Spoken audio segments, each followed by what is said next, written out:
My name is Dr. Chris Jenkins, and I am the CEO of the Orianne Society and the host of the Snake Talk podcast, the podcast where you learn about nature's most feared, maligned, and persecuted animals. I invite you to listen to this conversation, and maybe you'll find that what you perceive as fear is actually rooted in a deep fascination.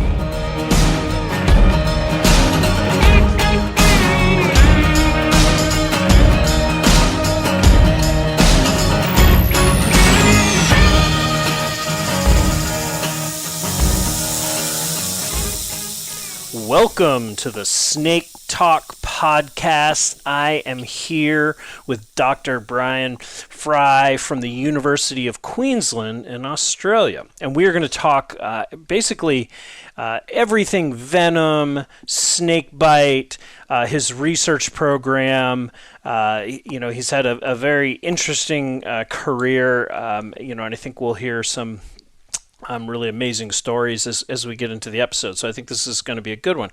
I don't know if we've met in person, Bryan. I don't think so. I think we've been at conferences together, but I don't think we've ever met. So whether it's seeing you again or meeting you, welcome to the podcast. Well, thank you very much for having me. Yeah, it's good to have you here. So I like to start each episode right from the very beginning because we feel fairly normal, but if we compare ourselves to most people in the world, they think we may be a little eccentric or a little outside the box with an interest in snakes. And so I always like to hear the origin story of that. So how did you get interested in snakes and venom and science? Is this something that happened when you were young or something that kind of developed later in life? Oh, well, clearly it's the result of my mother shotgunning a lot of Tylenol while pregnant with me.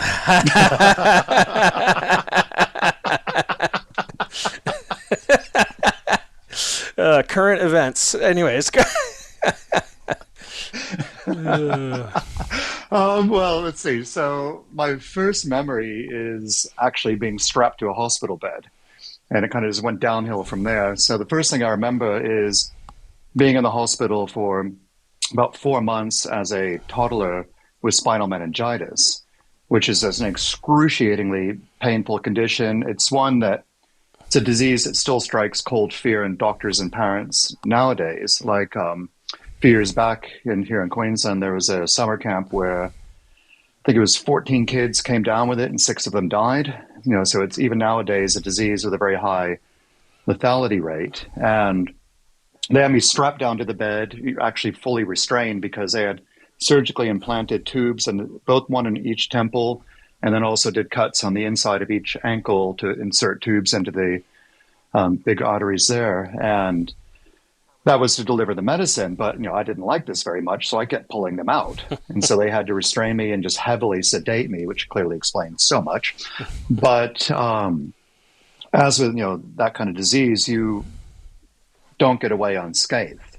So it left me completely deaf in my right ear and with pretty dodgy balance as a result of all the neurological damage, which has led to a few of my broken bones along the way. Like the second time I broke my right leg was when I was salmon fishing and lost my balance at the edge of a cliff and left drag marks as I went over the cliff and fell 5 meters and broke my leg. So I just randomly lose my balance. My students have seen me knock over shelving in our office as I just kind of aim for the door and don't quite make it.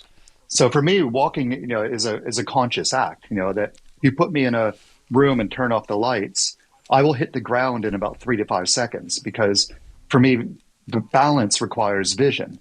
Versus my wife who's like a cat and can walk up an incline in complete darkness. She's got extraordinary balance. But so that very formative experience at a young age left me, in one part in wonder of these invisible substances that just change your whole trajectory. And then another part of it was there was, of course, no counseling about, the experience I went through, no consideration given to the fact that this is, going to be mentally quite traumatic for a young kid to go through. So it left me with a weapons grade case of survivor's guilt. The sort of why me, why did I survive? And nobody, and other people didn't, and that feeling of unworthiness that comes with it. It's completely illogical, but it's happens all the time, like with military members where they survive an IED blowing up their vehicle and they're the only survivor. Well, they're going to be looking at a career in alcoholism after that if they don't get some mental help. So survivor's guilt definitely triggered a huge self-destructive streak in me that stayed with me for a lot of my life, which has also led to a number of the broken bones and other incidents along the way. But combined with this, it was, a fascination for snakes that also came up very early because my mom was the daughter of Norwegian diplomats, and they lived all over the world. They lived in Africa on two separate occasions, and they had pictures of, like, she had a cobra in her garden. They had a gaboon viper one time in their tennis court. They even had a black mamba come into their house on one occasion. So they had photos of all these events because, they didn't fear snakes. They didn't love them like I did, but they thought they were interesting. So every time something like that happened, they took photos. So I got to see all these amazing things. My dad was in the military, the U.S. Army. We bounced around from military base to military base, where I moved every year of my life up until I was 9, and then every other year after that until I finally left for university. So continual upheaval, going to all these great places around the world. We'd go back to Europe for the summers and then come back for the school year onto a U.S. military base, wherever. So I got to see a lot of cool animals along the way. So is this a natural combination, with that formative experience, these, pictures of these incredible animals, and then just having a affinity for science in school. So it became this perfect storm that I was like 5 years old when I grandly announced that I was going to work with venomous snakes, when I grew up. And unlike, little Timmy who wanted to be a astronaut, my childhood dream stuck with me. So what came first? Because you mentioned, being in the hospital as a toddler, and mentioned, how that spurred some of this on. Was it venoms and poisons and other chemicals, or was it snakes, or did they kind of develop side by side and as you grew? I think they kind of developed a lot side by side because I was always a bookworm as a kid. And when I got out of the hospital, I couldn't even walk again at that point in time. I was walking but when I went into the hospital, but I wasn't walking again when I came out of the hospital. So I had to relearn how to walk all over again, spent a lot of time in bed with books while, going through that process. I was too young to read properly. I learned to read very young, but even so, even as a 3 or 4 year old, you're not fully adept at it, but could certainly look at pictures of, and I remember looking at, like, Russell's vipers in particular. For some reason, those snakes just struck me as incredibly beautiful, that sort of chain down the back. So it was, a combination of being bedridden while also having that experience. And so, it all just seemed to, come together, that way. And I'm not, as an aside to that, I'm the only person I know who's learned how to walk 3 times. The first time before I went in the hospital, second time when I came out from spinal meningitis, and then again in 2010 after I came out of the hospital again after 4 months, this time after breaking my back in 3 separate places and having massive surgery where they rebuilt 3 of the vertebrae out of cobalt metal alloy. Oof. So I have an X-ray that looks like Wolverine now. It's awesome. But I had to relearn to walk all over again, which was not awesome. That truly sucked.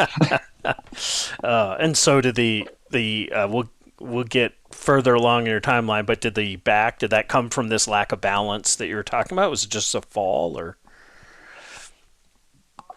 No, this is just being stupid and climbing up to the top of a 5 meter termite mound after a small goanna and having one of those huge cathedral termite mounds that you get in northern Australia. Mm-hmm. Went all the way to the top after the lizard, and it broke, as they do.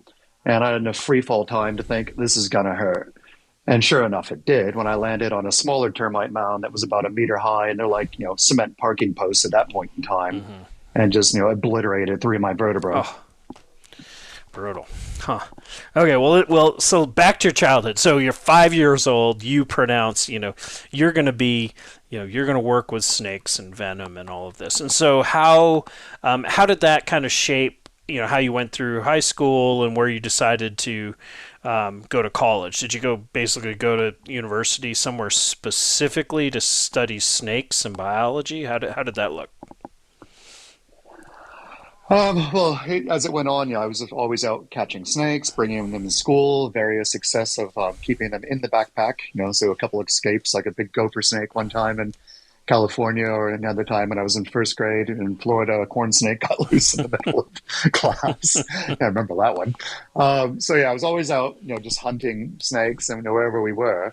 And then for university, we were living in Portland, Oregon at the time.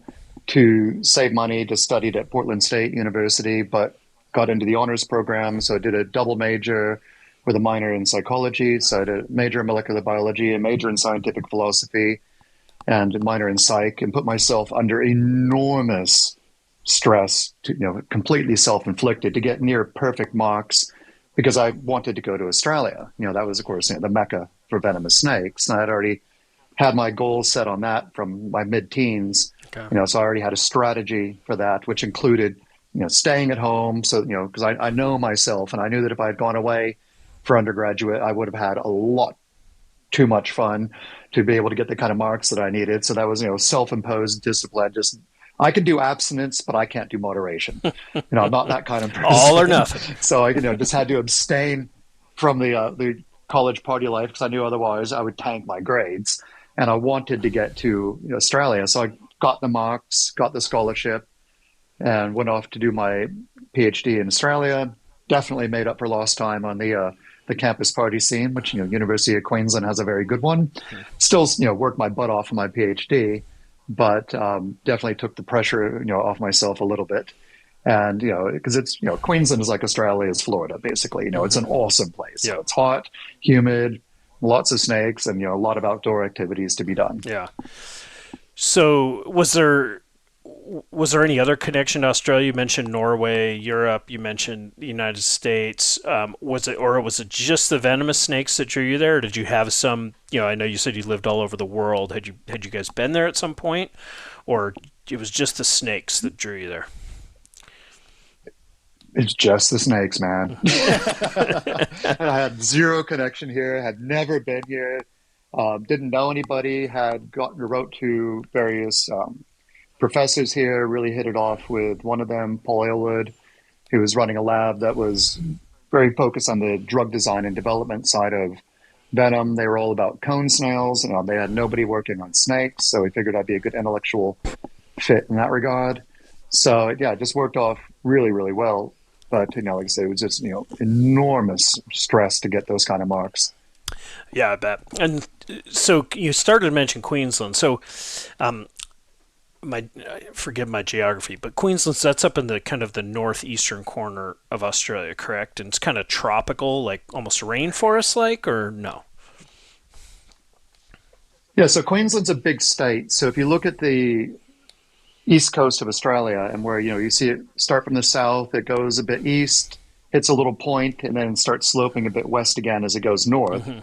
That little point, where it's starting to changes, the slope, that's the border dividing New South Wales and Queensland. Okay. And then Queensland is that entire half on the east coast, all the way up through Cape York. So it's a huge state. Ranges from subtropical, which you have in Brisbane, all the way through to tropical, like in Cairns, and then almost equatorial once you get up to the tip of Cape York. Just as stinking hot and humid as you can imagine. Where like places like Weipa, tip of Cape York, where we do our sea snake research, they can get up to 3 meters or more of rain a year, and most of that in a 3 to 4 month period. They can have days where they get 40 centimeters of rain in a day, and during the peak, season. So, just crazy amounts of rain up there. And so massive biodiversity as you travel across the state. It's like going from basically, tip of Florida past like, the Carolinas as far as, the distance that you're traveling, to put it sort of in U.S. terms. Yeah, gotcha. So you go over to Queensland and you're starting your PhD and you're working on venom in snakes. And so what specifically were you working on? Did you have a lot of freedom to kind of develop your own project? Were you coming into the lab you're in? Did they kind of have an existing trajectory for you? How did that all come together? Oh, I had absolute freedom. And back there, 30 years ago, the bureaucracy was a lot less. So it was just, it was the Wild West at that point in time. I ended up keeping taipans in the lab for a while. I had red-bellied black snakes, I had spotted blacks. I had everything, all kinds of different death adders. I could do basically whatever I want. As long as I produced papers, it was fine. And as long as I, sort of kept any of the snake bites out of the news, it was all good. We'll get into snake bites later, but I'm curious to hear some more about that. And so you had multiple species you're working on. What was kind of the focus? Were you comparing venoms? Were you looking at evolution of venom? Were you looking at, what was it the focus? What were you focused on for your dissertation research? Um, Nothing really, in the sense that, I've always had a very simple philosophy to snake venom, or any venom for that matter, but particularly snake venom because of the clinical side and it's the same philosophy we still apply to my lab today, that, we don't do hypothesis-driven research at all. We just do purely discovery-based research where we find what we think are the coolest, most unstudied snakes and just see what's in the venom. And my simplistic approach is that if you amass a big enough pile of high-quality data, something interesting is naturally going to emerge. And that because of that dynamic diversification of snake venom that makes it so interesting and so novel on the evolutionary side of things is also what's going to make it so versatile and such a problem on the clinical side of things, where you could travel 2 hours and end up with a completely different venom phenotype that responds very differently to the antivenom. And that same dynamic molecular variation is also what's going to naturally give you a big starting substrate of different kinds of toxins that may have utility for drug design and development. So just, if you can catalog the variation, you'll have, sort of a trinity of different interpretations that can come out of it, which obviously are going to vary by different venoms. Some of them you may end up with more evolutionary novelty, some you may end up with more of a clinical focus, and some may generate more interesting compounds from the therapeutic side of things, but you're always going to have a bit of each in all of them. So that gives, the grand excuse of just play with whatever you think is the coolest thing out there. Yeah, I was going to say it's a very interesting approach, but it sounds like a lot of fun, too, because you probably get to go out on lots of adventures and catching animals, and then you get to keep lots of animals in the lab and work with them and explore and discover new things. It sounds like a quite an enjoyable career you built for yourself there. So, it is a lot of fun, it really, because at the end of the day, so many herpers, my interest is, driven by just a childlike fascination for these creatures, that I just find so intrinsically wonderful, that it's driven by the, what is this, fuel. Mm-hmm. You mentioned variation in venom, and and I'm assuming you meant within a species. And I read, I believe it was one of the African species. Maybe I have that wrong. That you've been working on. You've seen a lot of variation across their range. And here in the U.S., as I'm sure you're aware, they found that with, say, like timber rattlesnakes. I believe they're also finding it with eastern diamondbacks, where you can catch a timber rattlesnake from one part of its range, and its venom's actually quite a bit different than another part of its range. So maybe talk a little bit about that just concept generally, and then what you've been discovering as you've been going through your career. Well, it's the rare snake venom that doesn't vary across the range. To sort of put it in perspective, when you look at how quick venom evolves, where you look at your omega values, which, is your measure of rate of change. If you have an omega value of 1, that means it's neutral. Nothing has changed. If you have an omega value less than 1, that means that things are under negative selection for change, that you want something to be very highly constrained. Like, our blood coagulation proteins, are very highly constrained. We don't want a lot of variation happening in our blood system. No good is going to come from that. So like, our factor 10, our prothrombin, if you look across vertebrates, these are really tightly locked down proteins, and you get some of the least amount of variation between them, between like a frog versus a human, than you would any other protein type between a frog and a human, as an example. On the opposite end of the scale are things like our immune proteins, like our immunoglobulin G. Anything associated with our immune system obviously is going to be hypervariable for obvious reasons because there's a dynamic range of pathogens that need to be counteracted. So, you're talking about omega values of like 2 or 3 being sort of like the gold standard for something that's hyper variable, that's undergoing accelerated evolution. With some of the snake venoms, we see omega values 3, 4, even approaching 5. Wow. They are the most fast evolving proteins that we see of any kind. They're absolutely flying along, which makes sense because they're involved in a chemical arms race with their prey, where the prey are under a strong selection pressure to evolve resistance, that if they're a little bit resistant to some of the venom, they might be able to survive a bigger dose before they die. And then that variability is going to carry on through successive generations with just natural amount of variability here or there. The ones that are less susceptible to the venom are obviously more likely to live, et cetera, et cetera. So you have a pressure where, over successive generations, they're less and less susceptible to venom just based on survivors. So you need a highly adaptable venom to counteract highly adaptable prey. And then, that classic Red Queen hypothesis of running, never catching up, or running away and never getting away. So as an example, like with one of the snakes that we've been working with, the Southern Pacific rattlesnake, and that you get like in the Los Angeles area, that if you drive from like the desert floor where they're anticoagulant and basically Ebola with fangs at that point in time, drive up into like the San Jacinto Mountains, heading east from LA, just 2 or 3 hour drive. Most of it is actually going vertical. That you switch from a anticoagulant to a neurotoxic venom, and that this has profound implications on antivenom efficacy. Where, like my mate, Dr. Sean Bush, who was for quite a number of years, was an ER physician in Loma Linda. They had Venom ER as a series for a while. And, he had cases where he would give scores of antivenom, like 30, 40 ampules to a patient, and they would still die. They give ridiculous amounts of antivenom, and they would die just because of this venom variation in a quite small transit. So the human implications of venom variation are clear and present.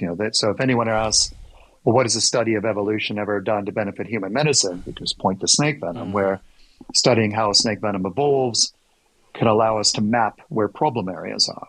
Yeah. Like, so in the case of snakes, it's not just what they're feeding on, but where they're feeding on.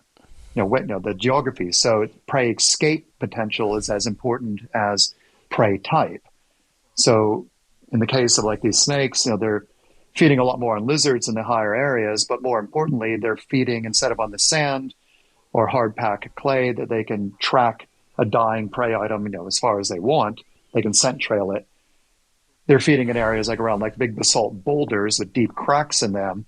So if a prey animal gets down in that crack, it might as well go through a wormhole. It's gone, and the snake can't get to it. Yeah. So prey escape is a big, issue. And we see this repeated all over the place, like, mambas that, they're feeding on birds, the same thing, high prey escape potential. So there's a strong selection pressure for a rapid knockdown venom. We looked at like the Bothrop atrox, one of the fertilized species in South America, and showed that the population that lives in the Amazon is the most potent and the least neutralized by antivenom because they're feeding a lot on frogs. And those frogs obviously have a high prey escape potential. And, if it jumps into the water, it's gone. Oh, yeah. The snake can't pursue it into the water. They can't scent trail in the water. So there's very strong selection pressure for extremely fast-acting venom. Same thing like with the golden lancehead viper that we've worked with on a few expeditions on Snake Island, Camada Grande, off of São Paulo in Brazil. They're feeding on birds. So yet again, a strong selection pressure for a very fast-acting venom, which is why their venom is so potent relative to other Bothrop species, because, yet again, prey escape is such a huge issue. So we see this over and over again with snakes. And like I said, this is what makes them so fascinating on an evolutionary perspective, but such a problem on the clinical side. But on the other hand, affords such a interesting bioresource because that dynamic variation means that they're spitting out new types of toxins, either new variants of existing toxin types that have been tweaked for new activities, or entirely new toxin types that we haven't seen in anything else, related to them. Hey everybody, I just wanted to take a quick break and tell you that the Orianne Society is dedicated to protecting some of North America's most at-risk species and their habitats, like eastern indigo snakes in the longleaf savannas, eastern hellbenders in the Appalachian highlands, and wood turtles in the great northern forests. Healthy ecosystems depend on these incredible animals, but these landscapes and species need our help to survive. If you care about reptiles, amphibians, and the wild places they call home, visit www.orianne.org to learn more about our work and how you can get involved. Yeah, that's fascinating. I guess this isn't exactly my field of study, but I think I was thinking of it very simplistically, and I was thinking, take timber rattlesnake species I work with quite a bit, and I was just kind of wondering what might be different in their diet that would drive this, and with timber rattlesnakes, they're going to be eating similar things across much of their range. I know there's variation there, but I'd never thought of some of the details that you're talking about. You could have variation in the environment that, from one geography to another that affects the snake's ability to effectively track the animal or to catch it, its ability to get away, or even this arms race you're talking about. Maybe there's something internal in the prey, and in some parts of the range they've developed some level of immunity, in other parts they haven't. And that's interesting. Well, absolutely, immunity is a big selection pressure too, because if a prey becomes immune to a particular action, there's now a selection pressure for the evolution of new actions in order to be able to overwhelm that prey. The timbers are a classic animal in this regard, where we did some studies showing that in the northern part of their range, they're anticoagulant, but when you go down to the southern part of their range, once you get into those beautiful sunset pink ones that you get around the Georgia-Florida border, that you're switching to a neurotoxic venom at that point in time. And actually, interestingly enough, that very, very pretty phase of timber rattlesnake was my first snake bite. Like everything else, you never forget your first. And I thought that, I thought I was getting away scot-free with that bite, because I was over at a mate's place. I had just turned 18, and my parents, we always had a deal that when I turned 18, I could keep venomous stuff at home. So I was over at my mate's place, buying a timber rattlesnake from him. It was just, a little one, and it's only 10 inches long, 10, 12 inches long. So it wasn't a big one at all. But as anyone who's ever worked with vipers know, that it's actually harder to pin and neck a small one than it is a large one, because you have less room for error. That a little snake, if your hand is just not perfectly up against the back of that jaw, it can pop that fang out and just get one into you, and that's all it takes. And sure enough, that's what happened to me. Got that fang out, got it, and I'd held bigger rattlesnakes, no problems, but, I didn't appreciate that the little ones can be much more difficult to hold. And we're like, oh, crap, or that, just that almighty clong is that, wave of emotion hits your heart. So we sat there, just waited, and there was no pain. There was no swelling. There was nothing. And we're thinking, beauty, I got away scot-free. So I, loaded up the snakes, that one and a few others I was picking up, and started driving home. This is about an hour after the bite, zero symptoms.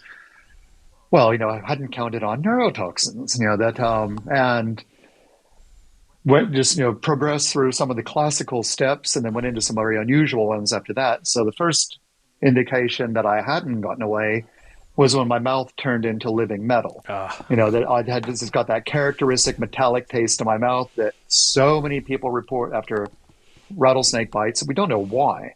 That we get that. And I've never gotten that from any other kind of snake. I've had 3 rattlesnake bites in my career, gotten the metallic taste from all of them, and have never had that from any other kind of snake, even other vipers. Anyway, so I'm like, uh-oh. And then the next thing that happened was I lost my ability to see color. All I could see was white to black with shades of yellow in between. So it was this monochromatic world, which was really trippy. And then sound started distorting, like that reverberating sound, like that of like, that 80s guitar reverberation, but any kind of sound was reverberating that way. So I'm kind of a bit, hallucinating and just, very disoriented at this point in time. Pulled off to a gas station, no idea where I was, zero concept of, where I was in the world at this point in time. All I did is recognize as a gas station, staggered inside, said that I've been bitten by a rattlesnake. Could he call 911? Now I'm living. This is Portland, Oregon, and it's a not terribly warm April day, which is basically any April day in Oregon. There's a reason the state bird should be a mosquito and why people don't tan, they rust there. It rains all the bloody time. So this is a highly unlikely scenario. The guy just goes, "Oh, are you sure it was venomous?" Completely disbelieving me, thinking maybe I'm just another tweaker coming in. And so I answered it quite succinctly by basically going to full exorcist mode, where my head, spun around 3 times while I projectile vomited over everything. Oh no! Him, the cash register, the counter, the shoes of the dude who was in there already, everywhere. The most vile spew that I've ever had, and then collapsed onto the ground to proceed to have the first of 18 heart attacks that I would have over the next 90 minutes. Oh. And, ambulance showed up pretty quickly, ended up in the hospital. They gave me anti-venom. I remember ringing my girlfriend whose car I had borrowed, and she's like, "Where's my car?" And I came out with an entirely unhelpful answer of, "I don't know." "What do you mean you don't know?" "Well, I'm in the hospital." "Well, how did you get there?" "By ambulance." "Well, where's the car?" "I don't know." "What do you mean I don't know?" "Well, I was hallucinating by the time I got there." It's like, what? What do you mean you were hallucinating? Were you on drugs? "No, I got bit by a snake." And she can't wrap her head around any of this. And somehow my mate and my dad managed to find her car. I don't, Rich has kind of backtracked, all right, they picked him up here. I don't know how he ended up there from my house, but, he should have been going the opposite direction. But, through talking, getting a hold of the ambulance staff, finding out where I was, and then, triangulating from there, they were able to find her car. Last time she ever, let me her car. So when you started to get that metallic taste, did you realize? Did it hit you then, or was it the sight? What was the symptom that really kind of keyed you in? Like, oh, neurotoxin.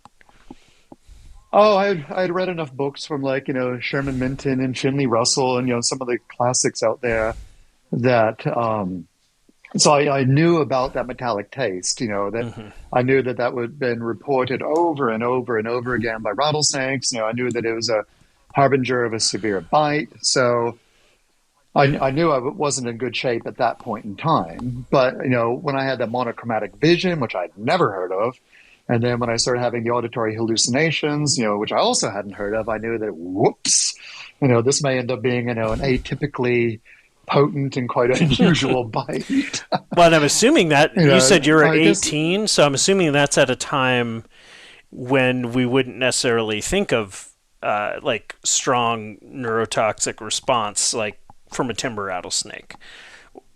Is that true, or is that? Yeah, it wasn't well characterized, at that point in time at all. Okay. Everyone knew about the neotropicals, down in South America, the Mojave green, but they were always sort of held up as the exceptions to the rule. That toxicity is rare in rattlesnake, with the exception of, and then these two classics were trotted out. Now we know, of course, that neurotoxicity is a very dynamic trait, not just in rattlesnakes, but in a host of other pit vipers and vipers, for that matter. That it's a ancient trait that has been, evolved, has been amplified on multiple occasions in some aspects, but that there's been other types of neurotoxins that have evolved as completely new traits in certain vipers. So, that whole idea that, lapids are neurotoxic and vipers are acting on the blood is totally outdated, because there's a lot of vipers acting on the nerves, and the Australian lapids are extraordinarily potent on the blood, as are some of the African cobras.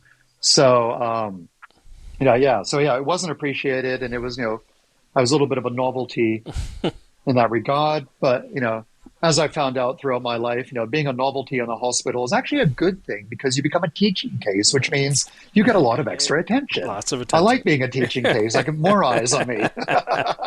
So what happened I to can only be to my benefit. the snake? Did you end up keeping the snake, or do you know? Did it? There was a little moratorium on keeping snakes in the house. That lasted about a half a year, and then it steadily came in. I was supposed to stick to things that weren't terribly toxic, which I did at first. Mm-hmm. So things like American copperheads and all that, and then we stepped out from there. And I remember the time I moved out, and was disbanding the collection because my parents never came down to the ground. I lived on the bottom floor. They never even came down there anymore. They were quite surprised to find the extent of the collection. I had African bush vipers, I had Russell's vipers, I had everything. I even had a 5 meter king cobra down there. It was out of control. And I remember, like, my brother came by one time, and then one of the monocled cobras popped out, and he's going, "You've got a cobra!" I'm like, "Oh yeah, check this one out if you think that's cool." And he's like, "No, that's not what I meant." That's Oh, funny. you weren't reacting with enthusiasm. Sorry, I misunderstood that. Uh, well, Just don't tell mom, all right?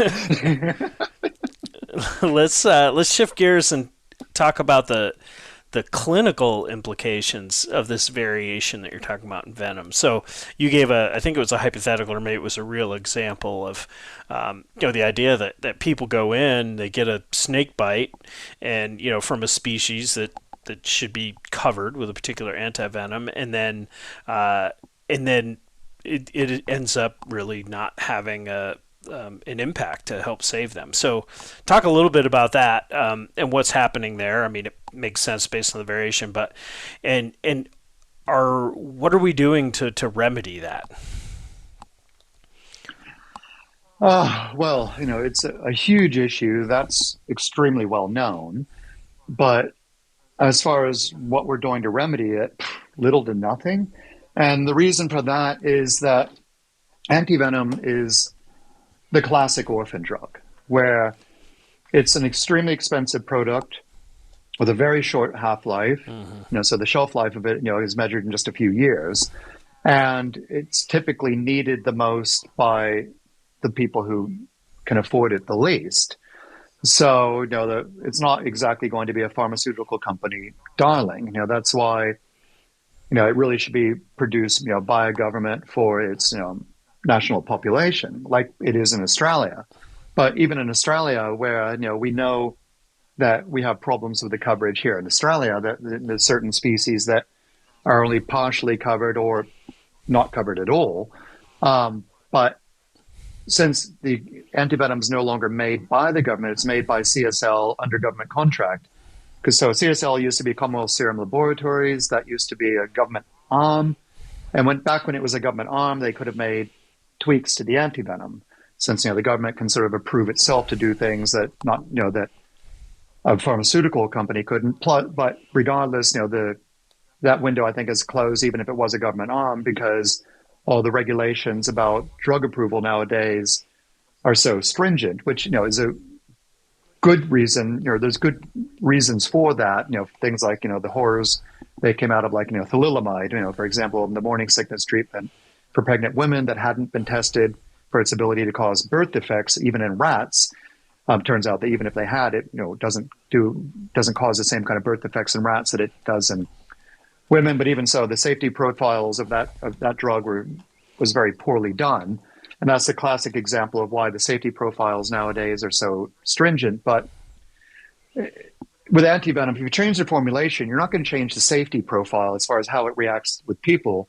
You're just going to change the efficacy of the venoms it covers, which can only improve. But even so, it would still be subjected to the same approval process as any new drug, which clinical trials are extraordinarily expensive. A lot of that is paying for the oversight. So it's estimated that to bring a brand new drug to market, let's say in the U.S., if you're after the U.S. market, to do all the clinical trials and everything else that you need to do, is about $500 million Wow. nowadays to get everything done all the way through clinical trials and to get a drug to market. And that's why pharmaceutical companies are focusing on, Ozempic. things like, new erection Yeah. medications. They want to go for the mass market that, it's not a lethal condition. It's a recreational almost condition. And the market is huge. And particularly male-oriented markets are the biggest market out there. And, so anything that, has to do with male swimmers, is going to be a big winner on the, that side of things. So, that's what they're targeting as opposed to something that's going to help people in rural sub-Saharan Africa, where the product, if you bring it to market, is going to cost approximately 1 billion times the daily wage. Nobody will be able to afford it. It's a poverty trap. So even in Australia, there's going to be no improvement of the antivenoms. The coverage, is what it is. And so in some cases, that we've had to just sort of figure it out as we went. Now we've done a lot of testing and we have a pretty good idea of cross-reactivity for some of the antivenoms. But for example, when I was doing my PhD, it was only about a month into my PhD when I got drilled by my first snake. And that was a Stevens banded snake, when I was up in the rainforest outside of Brisbane at night. And at that point in time, we had no idea what this would do or if any antivenom would work. And the first effect that I had was it knocked my butt out. It turns out that they've got a huge amount of a modified version of a cardiac hormone that we release when we're going through a heart attack that drops our blood pressure. Mm-hmm. Well, these snakes are using it to knock out their prey, while slower but lethal toxins have a chance to do their job. So it was like, my aorta, the big descending artery coming out, as that was just yanked open, much wider than it normally was. Basic fluid dynamics. If you keep the volume and the same, but you increase the diameter of the pipe, your pressure is going to go down. So but it felt like a giant was sitting on my chest. It was like something out of the Iliad. And darkness veiled his eyes. And by the time I came out of that, my blood chemistry was toast. What they do is these snakes kill their prey by causing a series of massive strokes in their prey by turning on the blood clotting system. But in a human, that same amount of venom is diluted into a much larger blood volume. So instead of a series of strokes, luckily, instead you get millions and millions and millions of tiny blood clots that in and of themselves don't do anything. They're not going to even block up your kidneys. You're fine. Even your smallest capillaries in your fingers aren't going to get blocked up by these. But what it means is that it consumes all your clotting factors. So you have this consumptive coagulopathy. And this is dangerous in its own right because it's basically turned you into a hemophiliac. Mm-hmm. So when people get this from a tiger snake, they die from bleeding in the brain. Another fun ways to die. So the first symptom that this happened for me was I started bleeding out of my eyes, which I wish I had a photo of. It was the coolest thing I have ever seen in my life. It was the most metal thing I have ever seen. Sorry, can't come into the lab today. My stigmata's acting out. That kind of thing. But then I started bleeding out of my butt, which was nowhere near as cool. Yeah. It doesn't matter what it takes in life to get to anal bleeding. By definition, once you hit that stage, it's not cool. So we're in the hospital, progressing through these symptoms. And we've got no idea what the antivenom is going to do, if anything. So, or which one to use. So I'd read up a lot on, Australian snakes at this point in time, as far as doing my, background reading, to get my PhD going. And I was, struck by the similarity with tiger snake venom. So I said to the doc who ended up actually becoming a good mate of mine, well, let's try tiger snake. There's similar actions on the venom. They're sort of related to each other, but, they're not too distant, on the Australian evolutionary tree, but, the venom's, acting the same way. And, it turned out that, yes, it worked, but it required a lot less. It required a lot more antivenom. Tiger snakes would require less. So the way they calibrate the antivenoms in Australia is that one ampule should cover an average bite by that kind of snake. So an ampule of tiger snake will clean up your average tiger snake bite. And tiger snakes are much bigger than Stevens banded snakes and give a lot more venom. Mm-hmm. Like Stevens bandeds might give you 20 to 30 milligrams. Your typical tiger is going to give you 200 to 300 milligrams. So, up to 10 times the amount of venom. So the antivenom worked, but not that great. It required a lot more. So it ended up requiring 7 ampules of tiger snake antivenom to finally turn it around. I cleaned Brisbane out of antivenom. So the hospital had 3, and then they pulled in another 4 from across the region, including 2 driven up by an ambulance with the sirens on up from the Gold Coast. So, Brisbane was cleaned out of this kind of antivenom, but it worked. And, it was, a harrowing thing to go through, because I'm thinking, oh no, bleeding in the brain, here I come, because I knew about, cerebral hemorrhage being a lethal effect. And I remember, I was very stressed out, and the girlfriend that I had at the time, we had just started our relationship, because I had met her not too long after I moved to Australia. And, she curled up on the hospital bed to give me a cuddle to comfort me. Well, she fell asleep because it's, we've been out snake catching at night. So it's like 2 a.m. at this point in time. So she fell asleep and then rolled over in her sleep. And I had 2 IVs in me at this point in time. And she got tangled up in the IVs and pulled both of them out sideways, which left just gaping wounds. Oh. Well, you can imagine what's going to happen with these gaping wounds. Yeah. They're going to just keep on bleeding because, hooray for anticoagulation. And I remember, to distract myself, I worked out an algorithm of how many, because the wounds weren't equal sized, so they weren't bleeding at the same amount. So I worked out an algorithm of how many more pads of gauze I had to put on one versus the other for them to bleed through the gauze at the same time. Clearly, I'm not right in the head. That's, like I said, that survivor's guilt left me with a lot of mental scar tissue along the way. So it helps, to go into situations like this already not right in the head, because otherwise you're going to end up with proper PTSD. And so I've never ended up with PTSD off of snake bite, but I know of people that have. And I think, as an aside, I think that this is one of the greatest neglected areas of snake bite treatment, is treating the mental health, because the mental damage can be as profound to a normal person, a civilian, you might say, who's been bitten by a snake. For them, this may be the single most catastrophic thing that is going to happen to them in life, outside of course, eventually dying.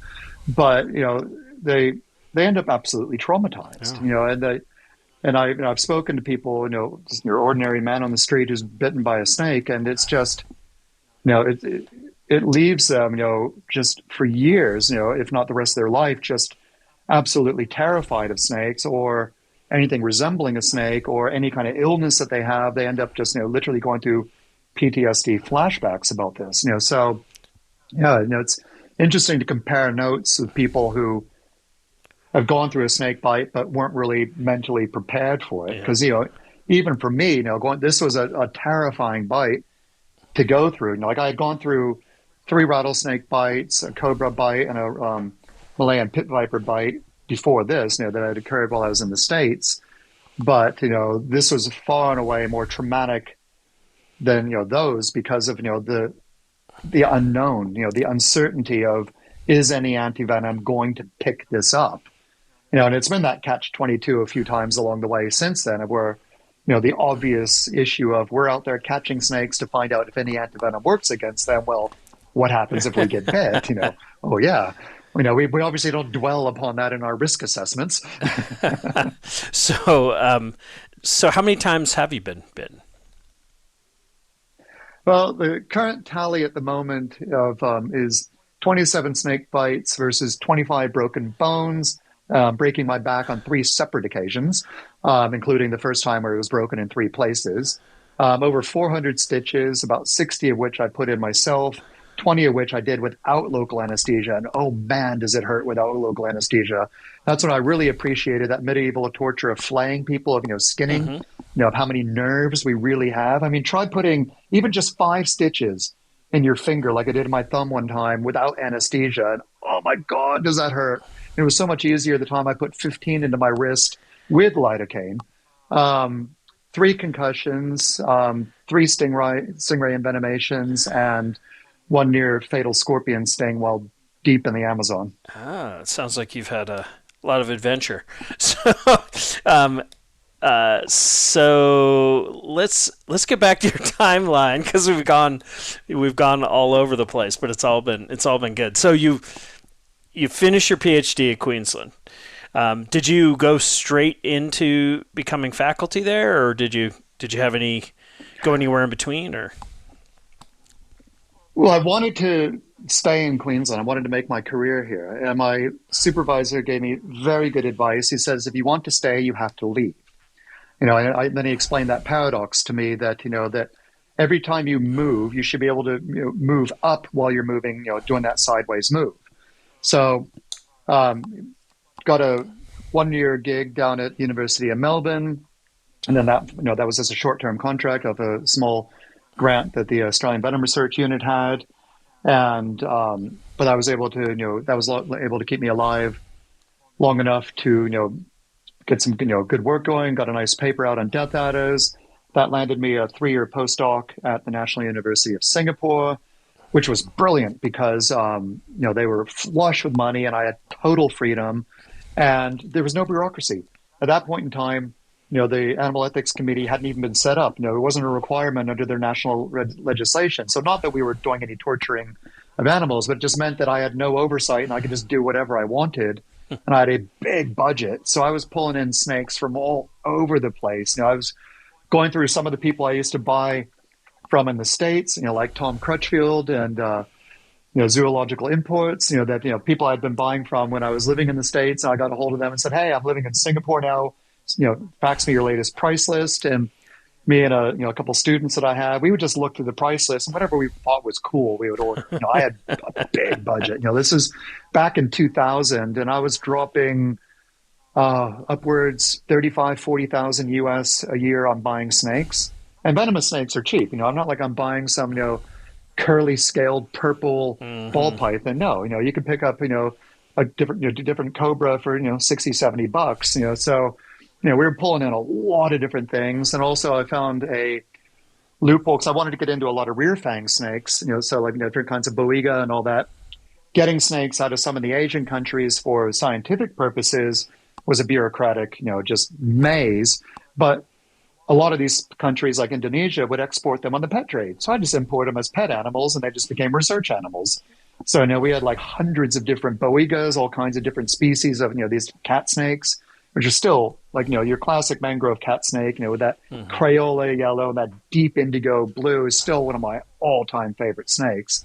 We had, because the National University didn't have facilities for keeping snakes, but I became really good mates with the Italian vet, Paolo Motelli, who was the head vet at the National Zoo there. And he was mad about venomous snakes.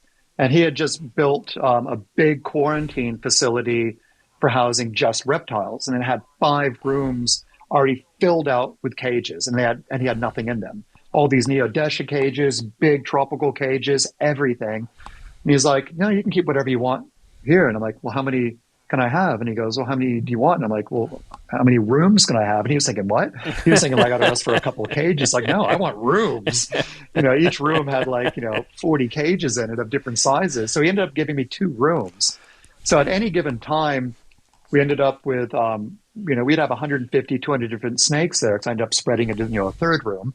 We had phase vipers, we had, everything, really? We had just the craziest collection. We had mambas, boom songs, all kinds of different rear fangs, a bunch of trippy Madagascar rear fangs, stiletto snakes, all different kinds of krites, several different types of king cobras. It was a blast, that was some of the funnest 3 years of my life, because Singapore is a very stressful place, particularly if you're a foreigner, but didn't touch me at all because I would just be hanging out at the zoo all the time, milking the snakes, go to the university where there's all kinds of different mass specs and other toys for me to play with, analyze that. So we ended up, with a lot of really good papers out of that, including showing for the first time that the classic cobra-style neurotoxins evolved way before lapid snakes themselves split off, that you find them in different kinds of like racers, like American racers. You find them in, different types of rear fangs, but they are all full of this primitive version that's 100 times more potent on lizards and birds than it is mammals like us. So that's why, like, if you get chewed on by a mangrove snake, by like a really big one, the worst you're going to get is a splitting headache. Yeah. But you test it on like a chick biventer organ bath, and it's as potent as like a krite venom or a cobra venom. So we had all these really cool evolutionary angles that also showed that the human medicine part of it, at least for these neurotoxins, was trivial because they were of this primitive type, and that things like cobras evolved to feed more on mammals, like cobras, love eating small rodents, and that these neurotoxins changed to where now, they're 100-fold more potent on mammals and absolutely smash them. But this is now when they became dangerous to humans. So this evolutionary angle also had a nice little clinical parallel to it. So yeah, it was a lot of fun. I was doing a number of documentary filming at the same time. And it was a really good salary. And we lived just in these tiny HDB apartment complex. We didn't live, in one of the foreigner enclaves. We lived where the Singaporeans were living because I was there to save money. So by the end of it, my contract finishing up and, the big grant was done and I no longer had a position and I didn't have anything else lined up, I was totally cool with that because I was able to move back to Australia. I had enough money to save up to buy a vehicle and live quite well for a year. Mm-hmm. Published a whole bunch of papers during that year while driving that vehicle all over the country and catching Death Adders and just having a wild time. And by getting all those papers out, I was able to land a fellowship because Australia's got these great series of fellowships. They extend all the way through to professor levels. And this started a 15-year run on fellowships until I finally ran out of fellowships where you don't have to teach, you don't have to do admin, your salary is covered, and you get a big pile of money to do your research. So I was down at the University of Melbourne for 8 years on 2 different fellowships there, switched departments. So at first I was the deputy director of the Australian Venom Research Unit, but left there because, to take up at the other fellowship, you have to show mobility. Even if it's within the university, you still have to show switching. Mm-hmm. So I switched to the Department of Biochemistry. And then when that fellowship was running out, applied for one to come back up to UQ 11 years later, 10 years, was the mark that my supervisor said to, be away for at least 10 years to make that your target for coming back, and almost, smack onto that. Returned on another fellowship. That this particular type of fellowship came with the stipulation that the university had to sign off that if you got this fellowship, they had to offer you a tenured position afterwards. Perfect. So that allowed me to just, transition from that fellowship onto your typical teaching position, which, and I'm not in a very teaching heavy department. I probably do about a third the amount of teaching as, mates of mine in the States do. So it's not that, not that onerous. So yeah, that was my career trajectory was, got just obsessively working, but also taking full advantage of all these opportunities where, and this is what I encourage my students, like, a couple of my students have done this already, of going to Asia for their postdocs because often the salaries are great. The facilities are amazing. They really want to recruit expats to bring in, sort of that intellectual pollination. And you get a lot more freedom than you would, in the States or even across Europe. So it's career development rocket fuel. Mm-hmm. Like one of my PhD students went up to Japan for 5 years and ended up getting a tenured position in Germany afterwards. He was able to return to Europe. So, it was a very sound strategy. And I'm glad that, I heeded the advice that was given to me. Mm-hmm. Hey everybody, I just wanted to take a break and tell you guys that snakes are one of the most persecuted groups of animals in the world, but we are dedicated to changing that. The Orianne Society works every day to ensure there's a future for these amazing animals. If you care about snakes, wildlife, or wild places, and you like what you've been hearing on the Snake Talk podcast, support us today by donating on our website at www.orianne.org.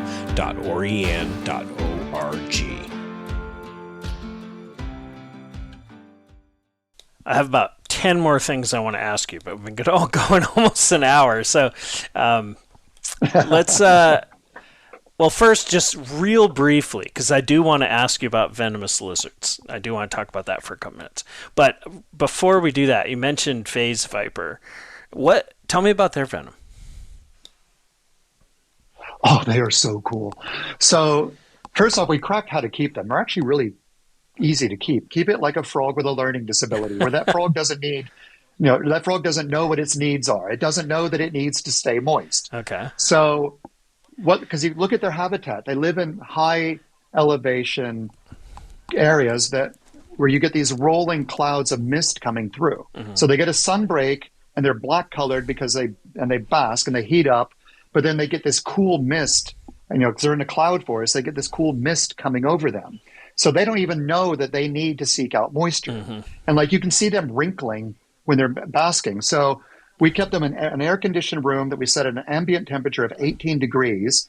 We used little spotlights over pieces of bark that they had to crawl onto. The rest, or all around the bark, was damp sphagnum moss. And then underneath that was peat moss.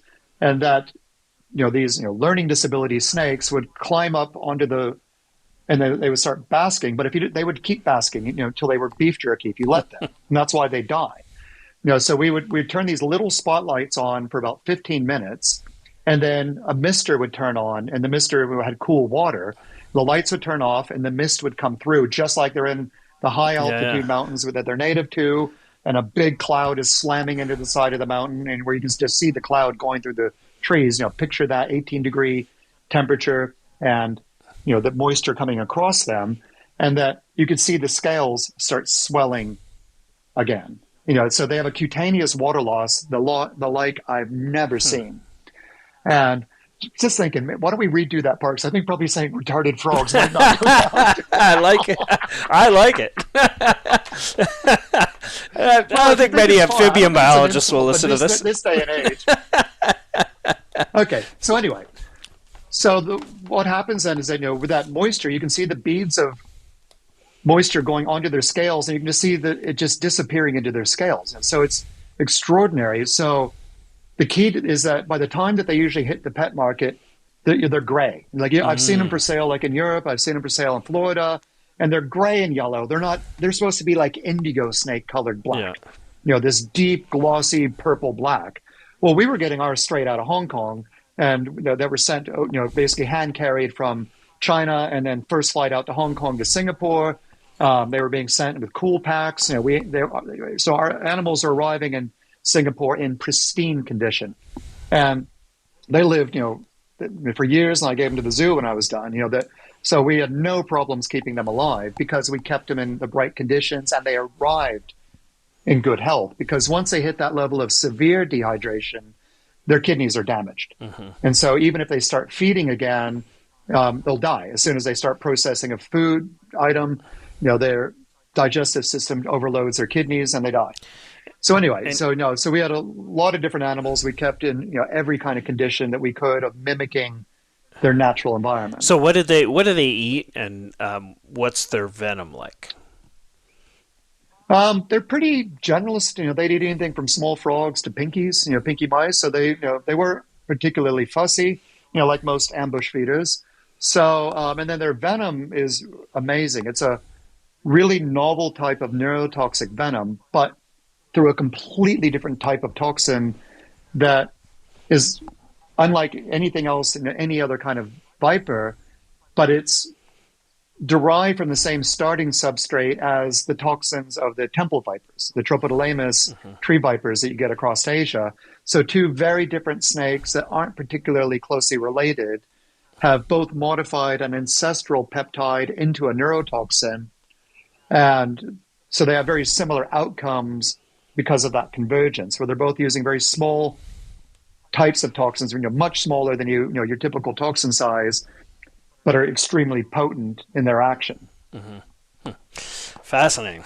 Okay, let's talk lizards real quick, and then and then we'll wrap this up. So, Komodo dragons, you've been working with them, and you discovered that they have venom glands and are venomous. So, maybe talk about that a little bit. Like, what prompted you, first of all, to explore that concept at all, and then maybe just tell us a little bit about their venom and how they use it in the wild and those types of things. Well, it actually came out from that classic scenario where a crisis becomes an opportunity. So the crisis was that, we had no concept of occupational hygiene back when I was starting my PhD or for the years thereof, and we never thought about how allergenic working around dried venom can be. Now, of course, everyone's very conscientious about that, works with things in a fume cupboard or wearing particulate filters, but a lot of the old school, old time venom people are highly allergic to venom. because, just that nasal exposure to a little bit of dried venom over time triggers a very profound and life-threatening allergy. Like I've gone into anaphylactic shock, that lethal allergic reaction, on 2 different times from snake bites, both from death adders. And that was from when I was doing my PhD, working with, huge amounts of death adder venoms and huge amounts of taipan venoms, that I developed a very profound allergy, and it got worse and worse and worse, to the point of where even a neonate, a baby snake of species that weren't normally going to be considered lethal, had the potential of triggering this life-threatening reaction. So I couldn't, and it's particularly acute for the Australian elapids, because that's where I've spent the majority of my career studying, as far as, massive venom exposure. So I had to think of other opportunities. So I had to cast my net out there. So I started playing around with centipedes, and then started having a look at the monitor lizards, where, it just never sat right with me, this whole idea of bacteria being used as a weapon. Because when I did my undergraduate degree, there weren't any courses on venoms for me to take. So I took a bunch of courses and everything I could that was as close to venom as I could find. So a whole bunch of, virology courses and a whole bunch of courses on pathogenic bacteria. And, there wasn't a single bacteria out there that was supposed to behave the way that it was attributed to a bacteria working in a Komodo dragon. And there's that simple philosophy in science that extraordinary claims require extraordinary evidence. And bacteria being used as a weapon is as extraordinary of a claim as one could make.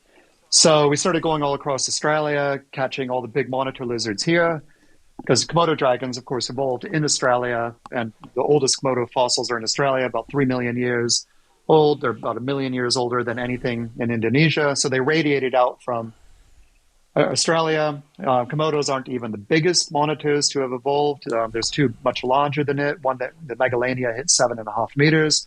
So we started collecting lace monitors, the closest living relatives of the Komodo, all kinds of other monitor lizards in Australia. One thing that struck us very early on was that you can see a bulge on their lower jaw. And while I was in the States, I'd kept beaded lizards, I'd kept Gilas. So, I was quite familiar where their venom glands were. And that, just struck me quite, notably, that this, was in the same position. This gland had been described before by one of my mentors, Elazar Kokva, an Israeli scientist who was absolutely brilliant. He's unfortunately deceased now. But he had noted it in the 60s and called it the gland of Gabe, and had stained it with histology to show it was protein secreting. And then it hadn't gone anywhere there. The similarity, the relationship of monitor lizards to Heloderma lizards wasn't known at that point in time as far as the phylogenetic affinity. So the connection that this might be a venom gland hadn't been made, but it was known that this was a big protein secreting gland. So we did histology on a bunch of them, showed that it's protein secreting across the board. It's hollow, just like a monitor lizard gland, so it's storing a liquid. And we could run our finger along that gland and see liquid pooling at the base of the teeth. So we collected that liquid. We did transcriptomics on the venom glands as well. And we showed that the same toxins are being made as what's in a Gila monster. Same kind of actions. There's some new ones as well. But, same gland, same actions, same terminology should be applied. That this is a venom gland because it's the same gland. And these should be toxins because they're the same action. So this should be collectively be a venom. And I remember the first time that we went to Komodo Island and Rincha and, the surrounding islands, that we were at Rincha, we were wandering out from the ranger station, heading towards the big watering holes where the Komodos like hanging out. So if you look at the architecture of these islands, they're rocky islands.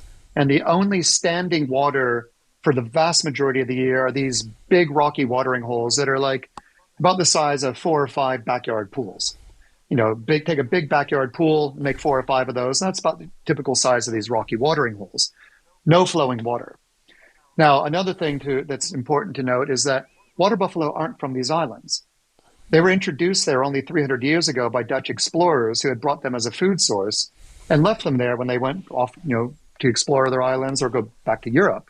So the water buffaloes aren't in their natural environment. So they're standing around these rocky watering holes, liberally taking craps in them, and the water is just black and it's putrid. And I could smell them before I could see them. I could smell these rocky watering holes. And, we were like 400 meters away and I could already smell them. If anyone ever goes to this island, seriously, you can smell it. If you're downwind, it is pungent. And I had a couple of cuts on my legs, as usually like for me. And I said, I better not go in the water. I might get an infection. And then this light bulb went off, of like, no, it can't be that simple. That sure enough, it was, that this whole idea of Komodos using bacteria as a weapon has been a fundamental misreading of an unnatural situation that was first put out by a guy named Offenberg, who published a book in 1980. About a year he had spent 78 and 79 on the islands. Now, at the beginning of the book, he talks about seeing some water buffalo get infected. Then that's the last you hear of it until towards the end of this book, he comes up with this enchanting idea about bacteria being used as a weapon, but no evidence in between. And that's been taken as gospel since then and has been so hard to debunk. But, we sampled the mouths of Komodo dragons and we even sampled the mouths of baby dragons as they were hatching. The LA Zoo, to their incredible credit and my eternal gratitude, let us sample hatching Komodo dragons and taking swabs from their mouths. Komodo dragons actually have a very low bacteria level in their mouth in general, no matter where they are, because they're very clean. When they're done feeding, they lip lick, they rub their head in the leaf litter, and they really clean themselves up. So the bacteria level of whatever kind is lower than the bacteria level of like a wombat or a lion, or a Tassie devil, that they're quite low levels, and they're lower than your typical carnivore. Like you swab the mouth of a lion and you're going to get much higher levels of bacteria. So they're quite clean animals. They have low level, whatever bacteria in there is transient, reflective of what they just drank or what they just ate. But so this, Offenberg had this entire idea and that just was taken from there. But the deepest irony is that Offenberg himself had the first evidence for Komodos having venom and didn't realize it.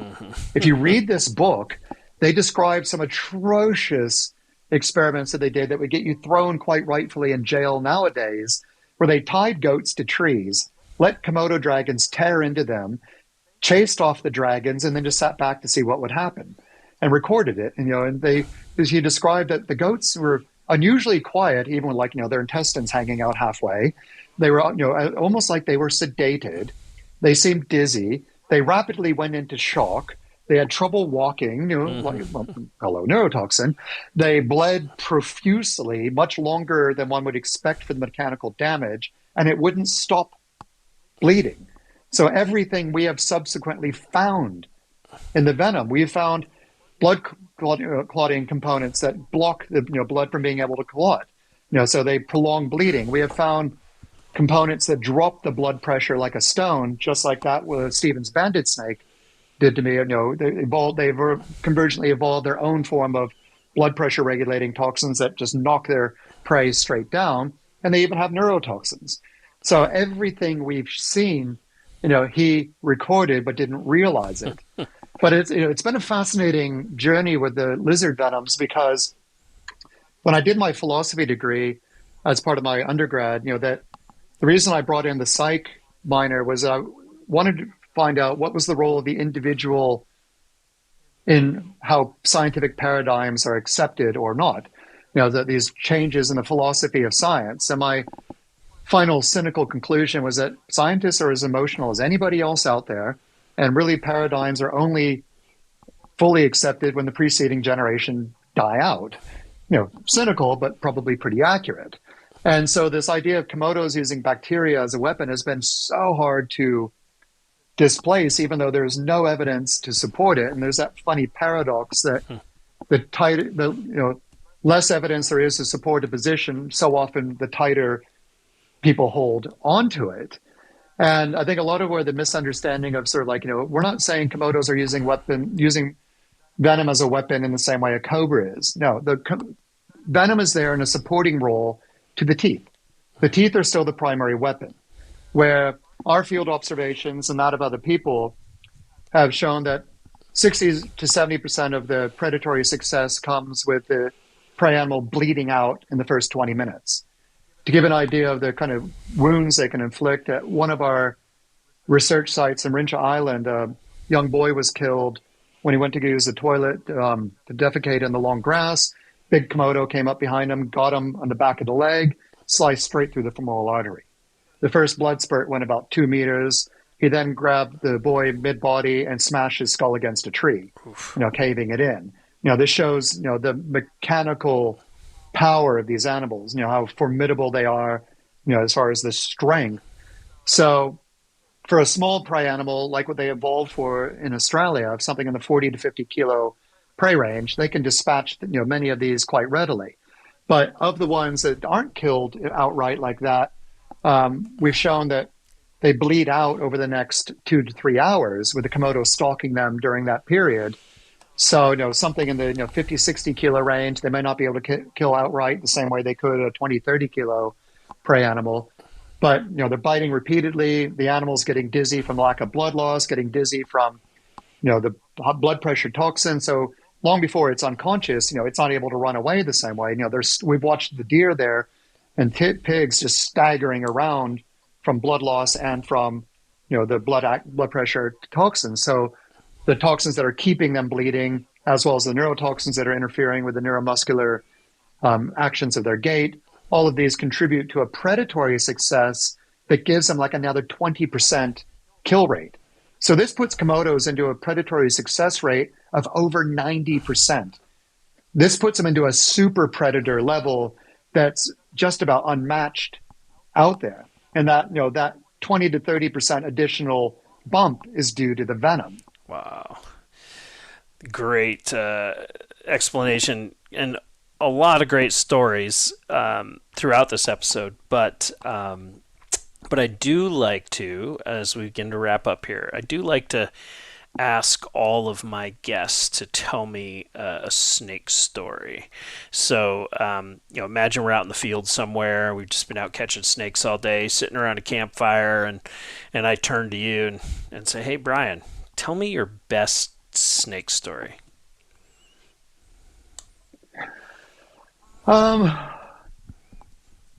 I'd say it'd be the first Stokes sea snake that I caught, because this is an animal that took me 5 years and about 11 expeditions to finally get. Now, this is the most amazing of all the sea snakes out there. Clench your fist, and that's the size of the head of this sea snake. Wow. Flex your bicep, and if you got a pretty big bicep, you're still not as thick as this snake. And they're up to 1.5 meters and sometimes pushing 2 meters long. Their fangs are 1 centimeter to 1.5 centimeters long. Their venom yield is about 150 to 200 milligrams. They are the ultimate sea snake. They're like a moray eel with fangs, basically. And I was just determined to get one of these. And finally, saw one when we were up in Weipa. And now, to put Weipa in context, if you fall into the water there, the only question is what's going to kill you first. Are you going to land straight onto a box jellyfish, or are you going to live long enough for a bull shark to pick you out of the water, or is it going to be a crocodile that's going to pick you off when you make it to shore? You have a very low success rate of getting out of this water. So we saw a Stokes sea snake, and the engine was off. I'm like, "Dave, start the engine!" And he finally gets it going, and we get up to it, and it started diving. And I throw myself after it. Luckily, the mate who was with me had the good sense to grab my ankles, or else I would have gone into the water, because I'm tits deep in the water at this point in time, with my head underwater, and my arms stretched as far as I could to and I got a hold of the tip of the tail. And luckily, I had really good high abrasion dive gloves, because sea snakes often have a bit of algae on them, so they're pretty slippery, that was able to hold on to and get it up onto the boat. We had a Nat Geo film crew with us, so it was all caught on camera. And it was a good size Stokes. It was about 1.4 meters. And oh, wow. That was just an absolutely sensational one for every reason of where, it was that much sweeter because it took so long. And then, of course, as is so often the case, we got a Stokes every expedition for the next 4 expeditions in a row there, as is always the case, But and we had been searching this area high and low. We just got lucky, and then they just showed up after that. But it was just it ended up being part of a great paper. It was a great end to a tough documentary where we've been clipped by a cyclone, so everything. We had one filming day instead of the full week. It was just everything was just against us, and the venom yield just blew my mind. The snake lived up to expectations. I got almost a cc of venom out of each fang. To smoke the fangs independently by putting big pipette tips over them, and it was just everything about it was just brilliant. So yeah, that would be my absolute top snake story. That sounds amazing. I'm gonna have to see if I can find that on YouTube somewhere. I'd like to see that. So, but yeah, great. Well, I really appreciate you coming on. I've enjoyed hearing all these amazing stories. Sounds like you've had a very interesting and adventurous career. And so thanks for coming on the podcast. Thank you very much for having me. No problem. And I just wanted to thank the audience and tell everybody to remember snakes are animals too. And it's a privilege to see one in the wild.